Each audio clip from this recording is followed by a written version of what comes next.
Para siguraduhin ang ligtas na biyahe ng mga pasahero ngayong Semana Santa, hindi tumitigil ang LTFRB sa pag-check sa mga pampublikong transportasyon. Si Clazel Pardilla sa sentro ng balita, live. Daniel, pinaigting pa ng Land Transportation Franchising and Regulatory Board ang pag-inspeksyon sa mga pampublikong sasakyan. Layo nitong masiguro ang kaligtasan ng mga pasahero ngayong Semana Santa at sa hinaharap. Kabilang sa mga paglabag na nakita ng LTFRB sa pag-inspeksyon nito ay ilang public utility vehicle na walang fire extinguisher. Mahalaga ito para agarang maapula ang apoy sakaling may sumiklab na sunog habang nasa biyahe. Napansin din ang ilang diferensya sa ilang unit, gaya na lamang ng kalbong gulong na maaring pumutok at magdulot ng aksidente. Kinakalap ng LTFRB ang kumpletong report, pero tiniyak nito na mananagot ang mga operator na hindi sumusunod sa standard sa maayos at ligtas na biyahe.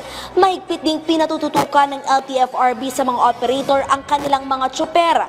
Ayon sa ahensya, may responsibilidad ang mga operator sa kanilang mga driver. Babala ng LTFRB, mananagot ang mga operator sakaling may paglabag sa batas trapiko at masasangkot sa road rage ang kanilang mga tsoper.